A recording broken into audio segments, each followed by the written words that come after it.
বুখারী শরীফের হাদিস খুলুন। রাসূল পাক সাল্লাল্লাহু আলাইহি ওয়াসাল্লাম বলেন, দুনিয়ার মানুষেরা কতটুকু ইবাদত আমার আল্লাহ ইচ্ছা করলে বান্দাকে মাফ করতে পারেন। কেন তুমি মানুষকে ইবাদত থেকে দূরে রাখার চেষ্টা পাও? জীবনে সে নামাজ পড়ে না, রোজা রাখে না, হজ করে না, যাকাত দেয় না, নাস্তিক্যবাদ নিয়ে চলতেছে, সে তো সময় পেল না, জুমার নামাজও পড়ল না, সে কেমন করে হেদায়েতের রাস্তায় উঠবে? হেদায়েতের রাস্তায় ওঠার তুমি সুযোগটুকু দেবে না। ওই পবিত্র শবে বরাতের রাত্রিতে বন্ধুর সাথে হলো একটু বেড়াবার উদ্দেশ্যে সে গেছে। এই যাওয়ার পরে হক্কানি আলেমের আলোচনার মধ্যে এমন একটা রিঅ্যাকশন, এমন একটা ইফেক্ট হয়ে যাবে, ওই ইফেক্টের বিনিময়ে নাস্তিক্যবাদের মাথায় লাথি মেরে আল্লাহর বন্ধু হয়ে যেতে পারে। এমন একটা আমল, এমন একটা আলোচনা তার ভিতরে ঢুকতে পারে, সারা জীবন নামাজ পড়ে নাই, পাক্কা নামাজি হয়ে যেতে পারে।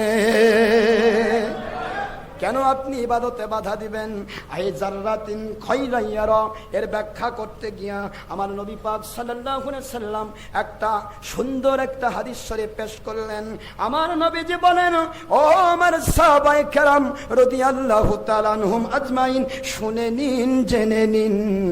একজন মহিলা ছিল, অতীব খারাপ মহিলা, যার মাধ্যমে শত শত মানুষ তারা নিজের ইজ্জত নষ্ট করে ফেলতো, নিজের চরিত্র নষ্ট করে ফেলতো।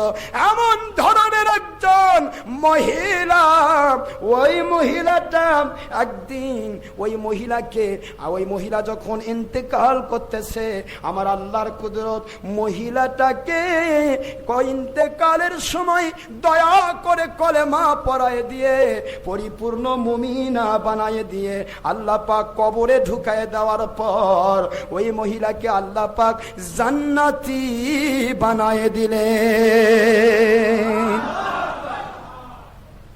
কি ব্যাপার হুজুর, কি ব্যাপার? কি এমন আমল করলো যে মহিলা এমন ধরনের জেনাবৃত্তি করত, বেশ্যাবৃত্তি করত, মানুষের চরিত্র নষ্ট করত? এই মহিলাকে কেমন করে, কি কারণে আমার আল্লাহ পাক জান্নাতি বানায় দিলেন?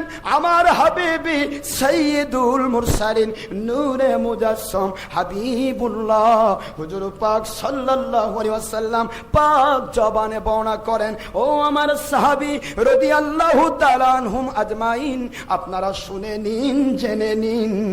ওই মহিলাটা একদিন একটি কূপের পাশে পানির জন্য গিয়েছিল। সুবহানাল্লাহ। বিশাল বড় একটি কূপ, কিন্তু কূপের পাশে গিয়ে দেখতে পেলেন ওই মহিলা যেহেতু সে আল্লাহর জান্নাতি হয়ে গেছে, এই জন্য সম্মান সূচক ভাষা ব্যবহার